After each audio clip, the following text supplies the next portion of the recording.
Desafios e soluções. Apresentação: Mário Mar.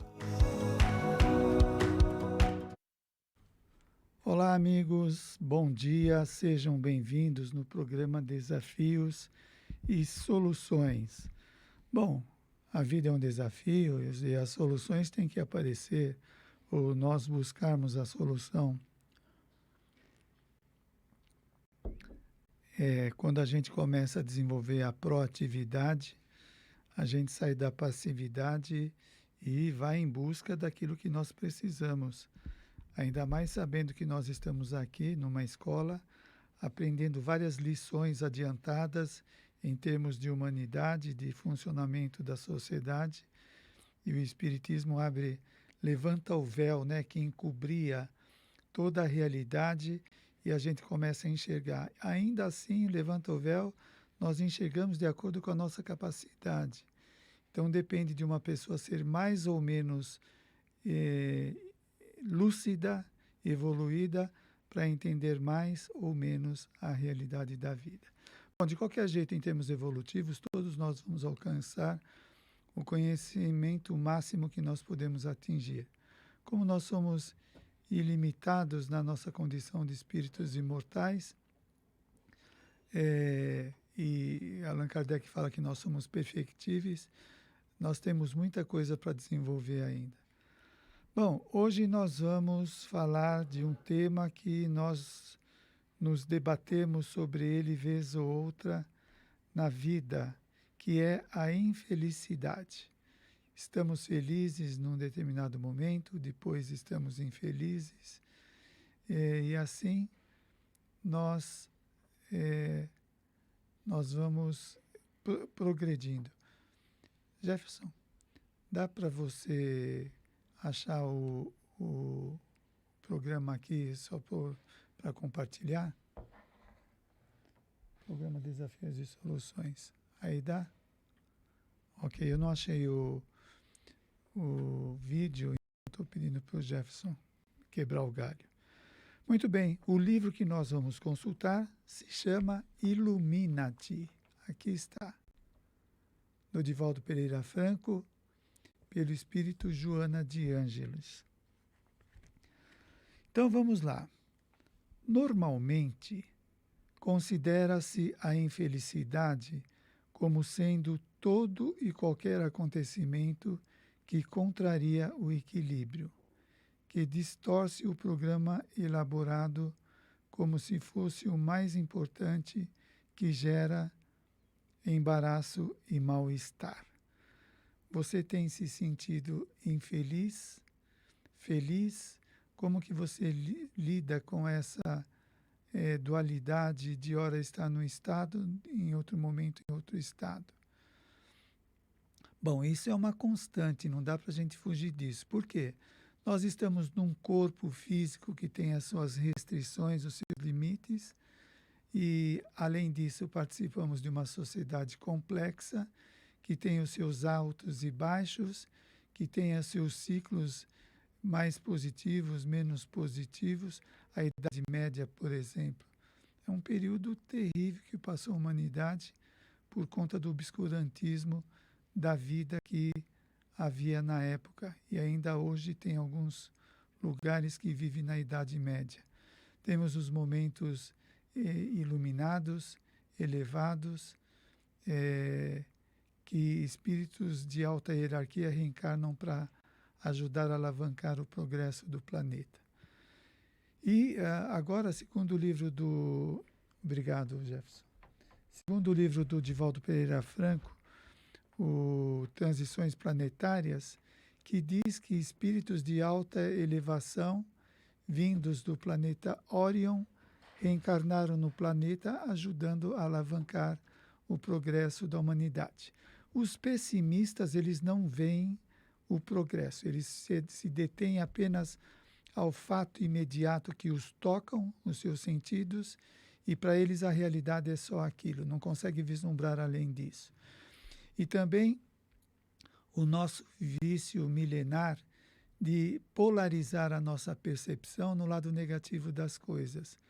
o lado bom que acontece é menosprezado, é desvalorizado. Então,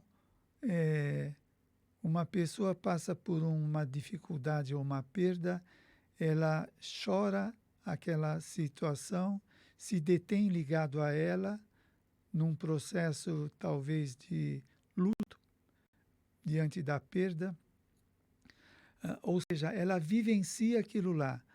Ao mesmo tempo, ao lado está acontecendo uma coisa boa, o indivíduo aconteceu algo interessante na vida dele, conhecer uma pessoa, receber a visita de alguém muito querido, enfim, e isso não é tão valorizado como o lado negativo. Então a gente precisa modificar, desconstruir esse modo de perceber as coisas e começar a ver aquilo de bom que já está acontecendo. Como diz a psicologia positiva, tem coisas que já estão acontecendo e não são percebidas. Por exemplo, você ter amizade com uma pessoa bacana que te motiva, alguém que te ajuda numa situação que você precisa, desfrutar de uma boa saúde, enfim, são coisas que talvez você esteja vivenciando e não está degustando aquela experiência para trazer enriquecimento pessoal. Então, vamos ficar atentos e começar a valorizar. Porque esse vício de mentalidade distorce toda a realidade. Então, a pessoa desfruta de uma coisa boa, não percebe e maldiz aquilo que está acontecendo, não é? E aí, de alguma forma, ela mancha aquilo que está acontecendo por conta dos seus pensamentos doentios que distorcem, desarranjam aquilo que está de bom acontecendo. E aí fica por nossa conta achar que a vida está chata e não que a vida esteja fazendo isso conosco. Então vamos lá. Normalmente considera-se a infelicidade como sendo todo e qualquer acontecimento que contraria o equilíbrio do indivíduo. Tudo aquilo que sai fora do que esperamos é infelicidade. O indivíduo não conseguir um emprego, passar por uma separação ou afastamento de algum parente, amigo, não ter o reconhecimento profissional, enfim, várias situações podem causar um mal-estar na pessoa e ela pode se sentir infeliz. Olha só, vai mexer no equilíbrio que distorce o programa elaborado como se fosse o mais importante, que gera embaraço e mal-estar. Ocorrências infaustas. O que é infaustas? Aqui o dicionário diz: infausto é marcado pela desenvoltura, pela desventura, desculpa, coisa totalmente diferente. Infausto, marcado pela desventura, pela infelicidade, infeliz. Aí voltamos ao texto. Ocorrências infaustas ou infelizes, pobreza, solidão, perda de objetivos, como de relacionamentos, desencarnação e enfermidade de seres queridos, doenças pessoais, dificuldades para a autorrealização social, são considerados como verdadeiros infortúnios que dilaceram incontáveis existências humanas. Como nos vemos diante desse quadro? Estamos incluídos, de modo geral, mais ou menos todos nós seres humanos nos debatemos nesta situação, nos quedamos diante de tais situações. Agora veja, aí tem o agravante ou atenuante de acordo com o nível de consciência da pessoa. Você pega uma pessoa que se considera vítima da vida, desamada, desinteressante, a leitura dela sempre vai ser permeada por essa negatividade. Ela percebe essas experiências como algo ruim na sua vida, por causa da sua concepção de vida que decorre do seu nível evolutivo. Uma pessoa mais lúcida, ela percebe estas situações como ingredientes do crescimento pessoal. ela tende a ver o que está de bom atrás daquela situação e não fazer uma leitura imediatista, rasa, de se achar vítima. Então, olha só, pobreza não, não é uma coisa inerente de uma pessoa, é a experiência de vida que nós estamos sujeitos para aprender alguma coisa, né? Então, o dinheiro ele não é pecado, ele tem várias funções. O dinheiro mata a fome de quem está com fome, faz cirurgia para quem precisa, dá medicamento, alimento, passeio. O dinheiro pode ser bom ou mal, dependendo do que nós fazemos com ele. Não que ele tenha essas qualidades. Ele pode servir de veículo do bem ou do mal, dependendo de nós. Então, o espírito mais adiantado vai perceber que aquela pobreza está ajudando o indivíduo a sanar a sua vaidade ou a sua prepotência de se achar melhor do que os outros. Às vezes, nós passamos por experiências que nós ficamos impregnados daqueles valores, achando que nós somos melhores do que o outro. Então, o indivíduo nasce num berço de ouro, ou durante a vida fica rico, tem uma condição melhor financeira, ela se identifica com aquela posição e acha que ela é qualificada, que ela é melhor do que os outros porque ela tem essas vantagens. Ela não consegue alcançar que a experiência está trazendo um limite para ela crescer e não para puni-la necessariamente. Que mais? Solidão é uma experiência. Eu lembro de uma situação real que o pai simplesmente abandonou os filhos e foi viver a vida dele e deixou os filhos para lá. Passado um certo tempo, esse pai teve que voltar para casa para resolver alguma coisa. E quando ele voltou, os filhos todos saudosos, diante da ausência do pai muito tempo, e eles foram ao encontro do pai.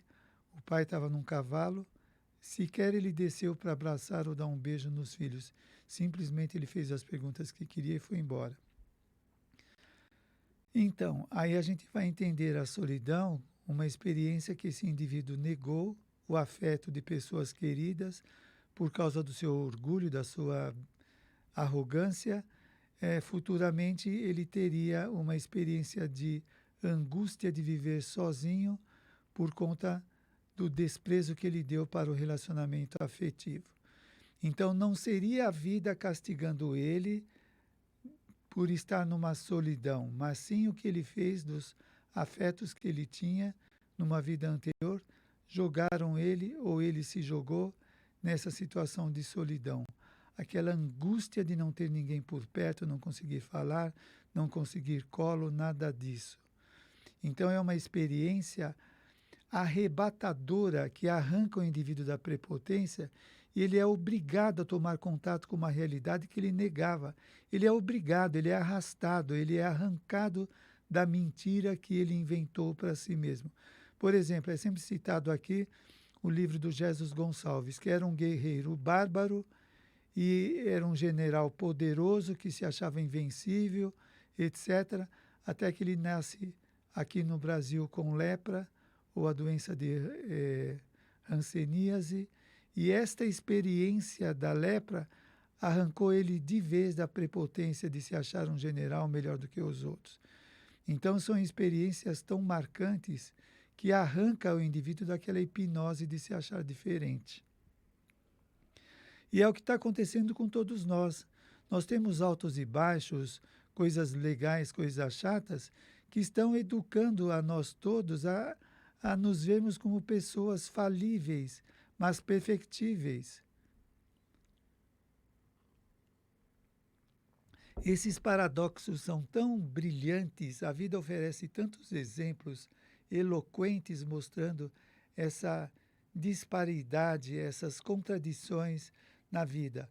Você pega um parente seu arrogante, cheio de si porque tem algum tipo de poder, se acha independente, autonomia total, não querendo às vezes ajuda dos outros, visita dos outros, e de repente se vê pego por uma doença que o deixa acamado, dependente totalmente de pessoas para auxiliá-lo.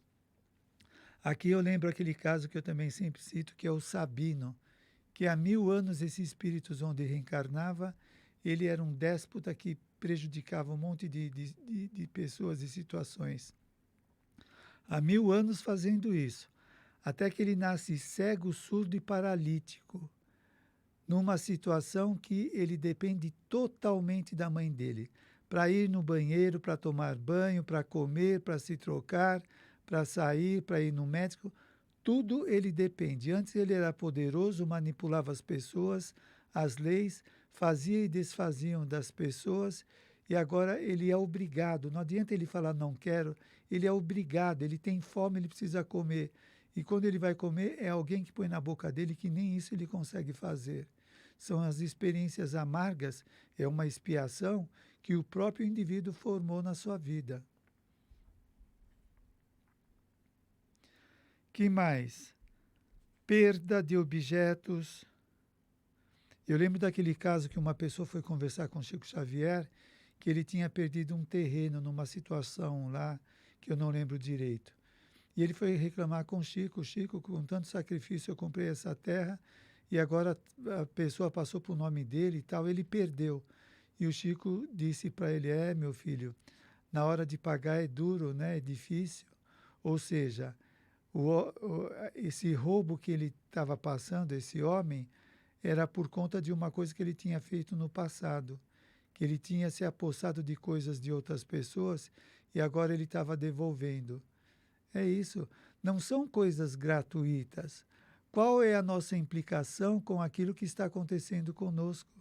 É uma lei que rege a nossa evolução, não é um acaso, não é uma coisa vinda de sorte ou falta de sorte, não, é a lei. Além daquilo que nós fazemos conosco. Perda de objetos como de relacionamentos, desencarnação em enfermidades e desencarnação em enfermidades. Quando nós passamos por isso e nós questionamos por que comigo? Por que com a minha família? Né? Por que? E aí a gente deveria indagar, e por que não? Por que com os outros e não conosco?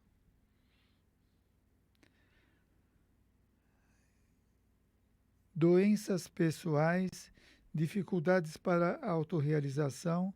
O indivíduo trabalha, estuda, faz pós-graduação, mestrado, doutorado, curso lá fora e não consegue se realizar.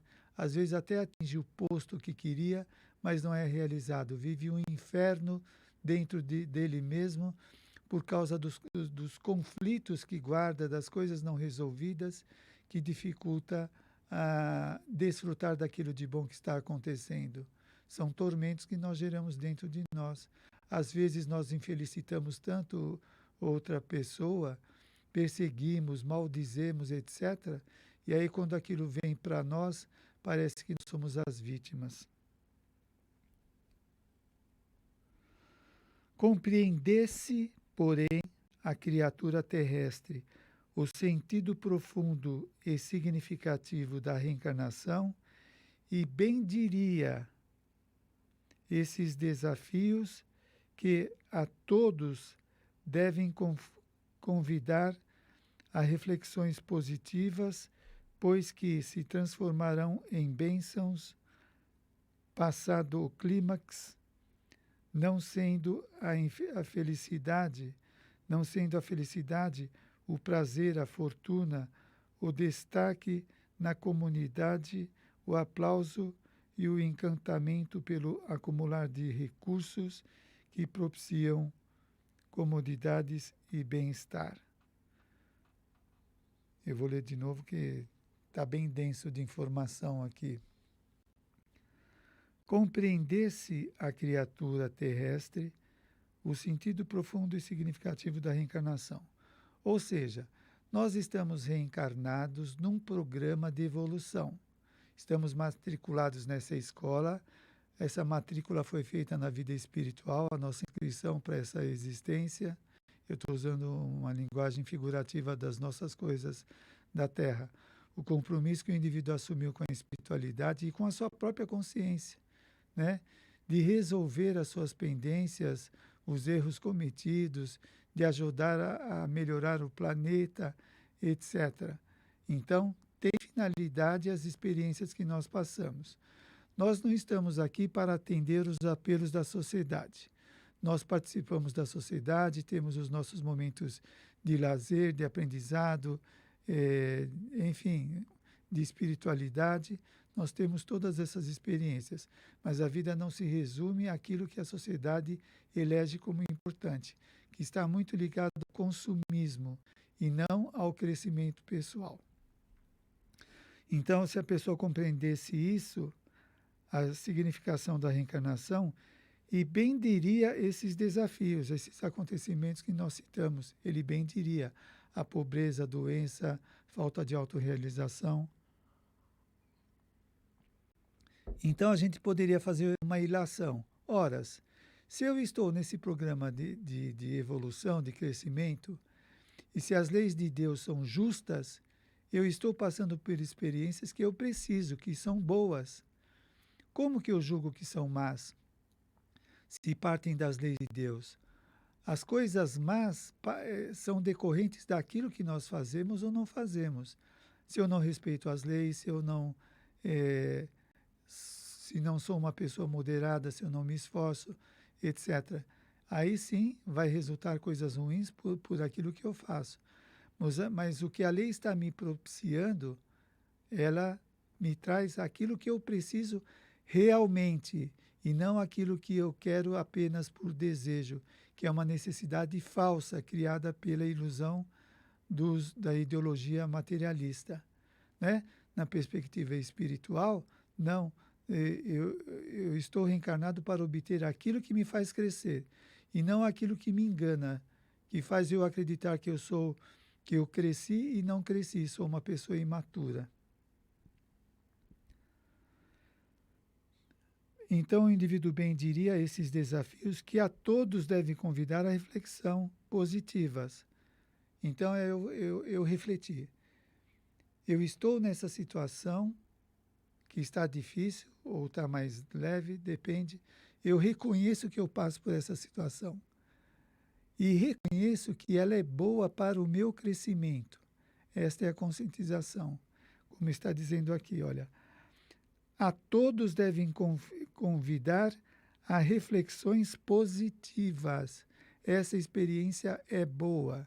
Agora, se eu não entendo isso como bom, é por conta da minha ignorância, dos meus caprichos, dos meus interesses. Então, eu tenho que aprender, estudar, refletir nas coisas que eu passo, para que eu tome conta da situação. Pois que se transformarão em bênçãos passado o clímax. Passado o período de vivência dessas situações da pobreza, da falta de realização, passado esse clímax, eu vou ver as bênçãos que eu vou desfrutar com aquela experiência que me faz crescer. Não sendo a felicidade, o prazer, a fortuna. A felicidade não está aí. Como se diz aqui, a felicidade, o prazer, a fortuna são meios para um fim maior e não um fim em si mesmo. Ou seja, a finalidade dessas experiências era o crescimento. Não é só desfrutá-los no momento presente, né? Que são os meios de chegar lá. Não sendo a felicidade o prazer, a fortuna, o destaque na comunidade, o aplauso e o encantamento pelo acumular de recursos que propiciam comodidade e bem-estar. Estas experiências são meios de atingir alguma coisa. Durante esta experiência, que é o meio e não o fim, durante essa experiência eu me enriqueço de experiências, de vidas, de conhecimentos, de estudos, que vão me levar a um fim maior do que aquela experiência que eu tive inicial. O estômago saciado, as burras refertas, aqui no dicionário diz o que é burras. Burra É referto, é muito cheio. Não, desculpa. É cofre, burra é cofre. Então agora dá para entender. O estômago saciado, as burras refertas, ou seja, muito cheia, de valores amoedados, a casa luxuosa, nem sempre conseguem proporcionar a real harmonia do espírito, que independe das coisas exteriores. E isso gera uma inquietação na sociedade, porque parece que nós somos traídos. A ciência prometeu, ou se propôs, a tirar o sofrimento da humanidade com o avanço do conhecimento de modo geral. Todas as áreas do conhecimento fez uma proposta de evolução, de melhoria, e realmente nós temos muita qualidade hoje na vida por conta do progresso. Eu costumo dizer que o GPS é um anjo da guarda, é uma tecnologia muito útil à humanidade que facilita a nossa vida muito, muito, muito. Eu que dou palestra em vários lugares, e a gente vai em bairros que não conhece, cidades que não conhece, e o GPS está lá mostrando direitinho como chegar no local que nós queremos, na hora exata, se aconteceu algum acidente ou não, enfim, é um anjo da guarda, como tantos outros outras descobertas da tecnologia que nos ajudam a melhorar a vida. É progresso que nós vamos adquirindo, nós vamos nos tornando merecedores. Eu lembro dessa colocação de Joana de Ângeles. À medida que nos tornamos merecedores, nós vamos deixando de sofrer. Porque nós sofremos por causa dos débitos. Débitos por quê? Por causa das coisas erradas que a gente faz, dos equívocos. Então, forma débito e provações e expiações. O débito se expressa através das provações e expiações. Vamos adiante. Muitos pensam na aquisição da felicidade pessoal infelicitando os outros. E aí cabe uma indagação. Como podemos ser felizes à custa do outro? Como uma pessoa pode ser feliz tendo um caso extraconjugal? Se você sabe que está desfrutando de alguém e outra pessoa está sofrendo, como é possível a pessoa se felicitar? Ou alguém que esteja enganando, puxando o tapete do outro, não reconhecendo os valores de uma pessoa, cometendo assédio moral, como que essa pessoa que está fazendo maldades quer ser feliz? Muito difícil, né? Não dá. A sociedade patológica até tem espaço para esses disparates, mas tem espaços porque é corrupta, porque é equivocada, etc. Mas as leis estão funcionando, estão vigendo em nossas vidas. Então a sociedade permite algumas coisas, mas a pessoa vai se haver com as consequências dos erros dela, débitos que ela contrai. E quando vem a conta, aí vem a vítima. Ah, mas comigo, mas eu sou uma pessoa e cheio de desculpas. A gente vai ter que aprender a andar na linha, não tem jeito. E isso não é uma coisa neurótica, uma coisa custosa, faz parte do nosso progresso evolutivo. Então, como que você quer desfrutar de uma situação? De repente você puxa o tapete de uma pessoa na sua empresa e essa pessoa é mandada embora e ela cai em depressão, entra no alcoolismo, bate na família por causa dessa puxada de tapete. O indivíduo conseguiu um reconhecimento ou uma promoção em detrimento de outra pessoa que tinha mais capacidade, porque o indivíduo articulou as suas manhas, me fugiu a palavra agora. Enfim, ele fez um monte de coisa errada para obter aquela vantagem em cima de um sofrimento de alguém. Como que ela vai ser feliz? Muitos pensam na aquisição da felicidade pessoal, infelicitando os outros. Latrocínios cruéis, infâmias, suborno, explorações, desvios de verbas governamentais que poderiam proporcionar a significação das massas, a dignificação das massas, a edificação de hospitais, de escolas, de creches, a criação de organizações de beneficência, de cooperativas, fechando-se cárceres e penitenciárias na ilusão de que, sendo poderosos, conseguem anestesiar a consciência. Pois é, o indivíduo se auto-hipnotiza achando que pode fazer tudo, que não vai acontecer nada.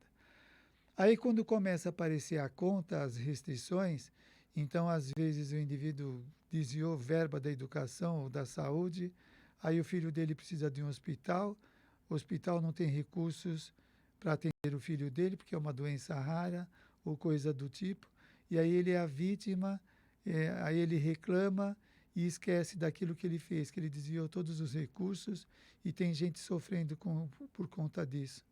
Como no caso da Covid, que muitas pessoas morreram por falta de ar, sufocadas por causa da falta de equipamentos. Filosofia hedionda, essa do egoísmo, que conduz o ser humano a transformar-se em lobo do seu irmão, devorando-lhe as carnes da alma. Olha o nosso estado de consciência aonde está, olha o patamar que ela está. Filosofia hedionda. Veja o caso da Segunda Guerra Mundial e da Primeira Guerra Mundial. A crueldade, os tormentos inimagináveis. Condutas de tal natureza estimulam a corrupção da sociedade, a perversão dos jovens iludidos pelo canto da sereia, da mídia devoradora, dando lugar à violência, aos crimes hediondos, aos comportamentos agressivos, desagregadores da existência. Tudo o que está acontecendo está explicado em nós mesmos. Queremos entender como que a sociedade está? Basta olhar o comportamento humano, como nós somos diante da família, dos amigos, da sociedade, o que fazemos, o que pensamos, o que desejamos, não esquecendo dessa coisa dinâmica do nosso psiquismo, que aquilo que nós pensamos ou sentimos não fica enterrado dentro de nós sem vida, uma coisa inócua. Não, aquilo que nós pensamos, expressamos, sentimos, é irradiado por nossas forças psíquicas. A nossa aura, o nosso halo mental, como diz André Luiz, está envolto dos sentimentos e das ideias que nós irradiamos. Então, quando eu sou uma pessoa do mal, eu irradio o mal para o meu entorno. Ou seja, eu gero tormentos, eu intoxico o meu meio pelas minhas vibrações. Quando o indivíduo dá desculpa que ele não faz nada, que os outros é que pagam a conta, que estão fazendo coisas erradas, todo mundo está implicado, porque nós estamos todos interligados. Basta ver a visão sistêmica aí da ciência, que tudo está ligado. Como disse aquele físico, quando cai uma folha de uma árvore aqui, a folha de árvore cai, provoca um tufão do outro lado do planeta, para mostrar como tudo está interligado, né? Então, o indivíduo que está exteriorizando as suas energias, ele está contribuindo para o bem ou para o mal do meio do seu entorno.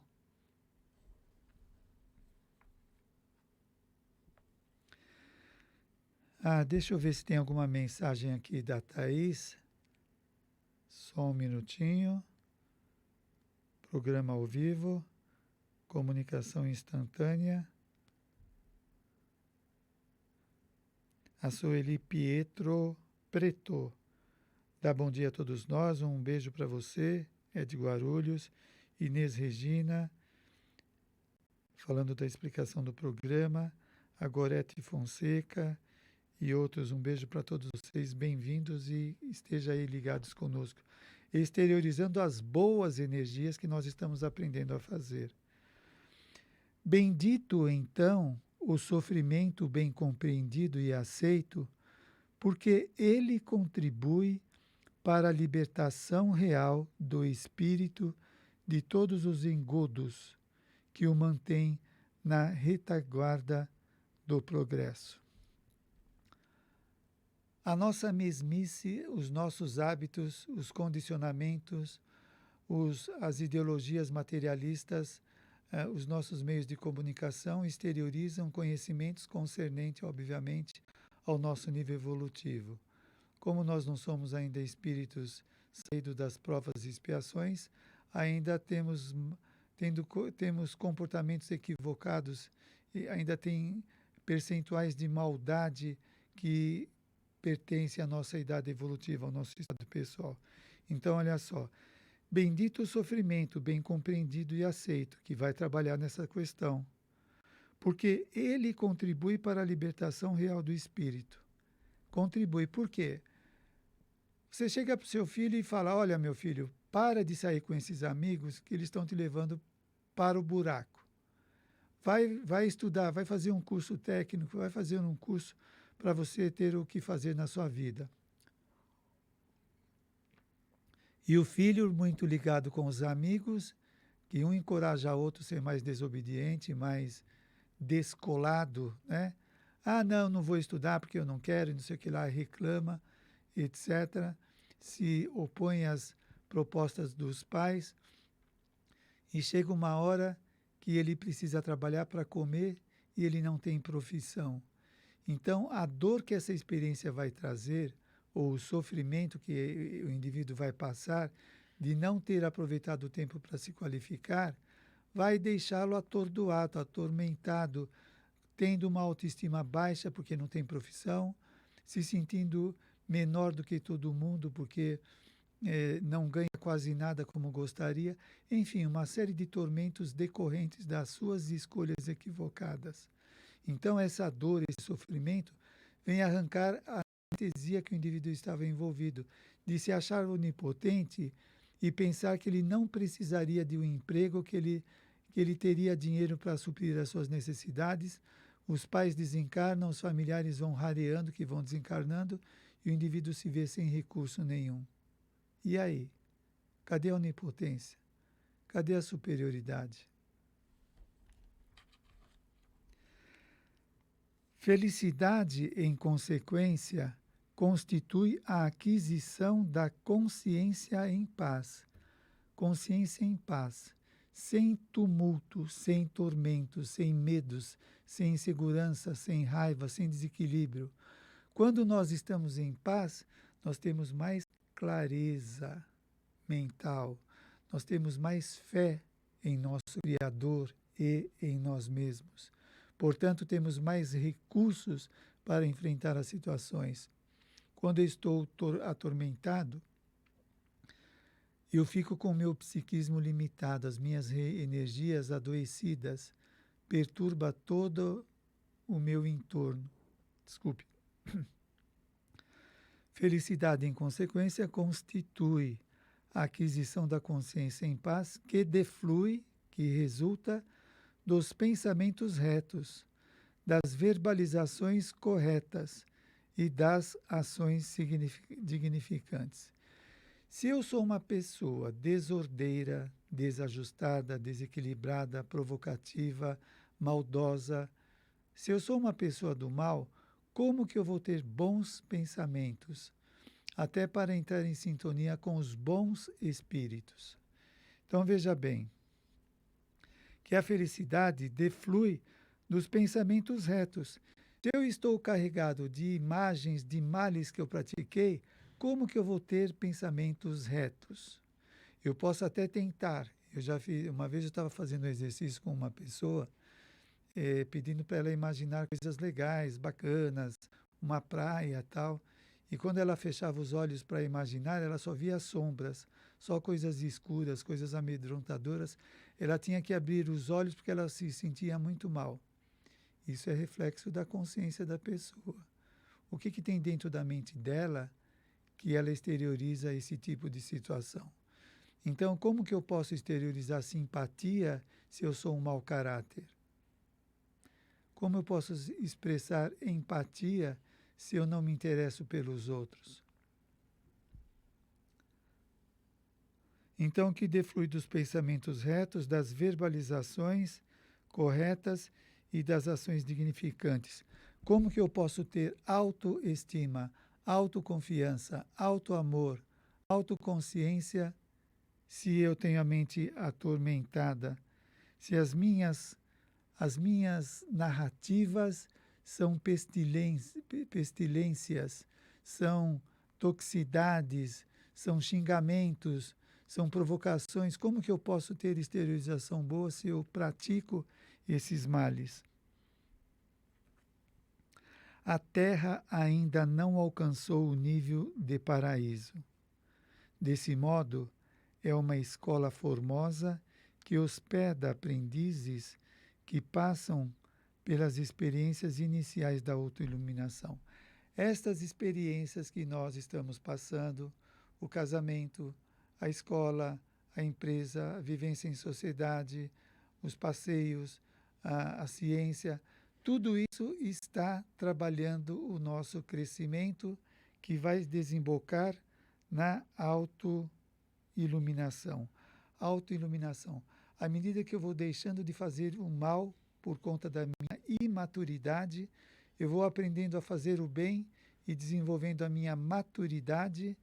Aí eu vou melhorando como pessoa, fazendo coisas corretas, tendo memórias sadias. Nossa, como está o nosso tempo aqui? Deixa eu ver. Estou lembrando de um caso do irmão Jacó no livro Voltei. Ele está com um grupo de espíritos sendo levado para uma cidade espiritual. Eles são recém-desencarnados.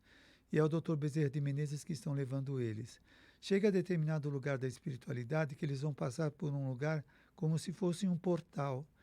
E lá está cheio de malfeitores que não quer deixar os espíritos atingir a cidade espiritual. E eles ficam provocando os recém-desencarnados. E os recém-desencarnados começam a lembrar dos seus erros na existência e se culpando de achar que não merece ir para aquela cidade espiritual. E isso com a indução dos malfeitores de fazerem-se culpados. Aí o Dr. Bezerra fala: esquece tudo que vocês fizeram até agora, não pensa nos males praticados para poder passar por aqui. Não pensam. Essa é a ideia que eu queria trazer. Nós temos que aprender a não ficar pensando no mal. E as pessoas que estavam com o Dr. Bezerra de Menezes entenderam, pararam de se autoculpar e foram para a cidade espiritual. Então, nós temos uma certa crueldade, um excesso de crítica conosco mesmo que nos coloca no chão. A gente tem que aprender a reconhecer os nossos valores e corrigir os nossos erros, e não nos autoafligir com os erros que praticamos, mas aprender a melhorar. Muito bem, deixa eu ver, o nosso tempo está se esvaindo. Agora eu acho que estamos com 2 minutos. É isso mesmo, 2 minutos.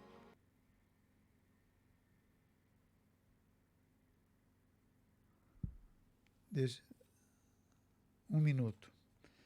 Bom, então não vai dar para continuar. O que eu falei já é bastante substancioso. O livro é Illuminati, do Divaldo Pereira Franco, pela benfeitora Joana de Ângeles. Estamos tratando do tema infelicidade, capítulo 8. Leia, que você vai gostar e vai entender mais essa questão. Muito obrigado a todos os que estão ligados aqui conosco na TV Mundo Maior e na Rádio Boa Nova. Que Deus nos abençoe, que possamos trabalhar para o nosso crescimento, aproveitar a nossa existência. Até a semana que vem. Um beijo para todos. Você acompanhou Desafios e Soluções.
no GB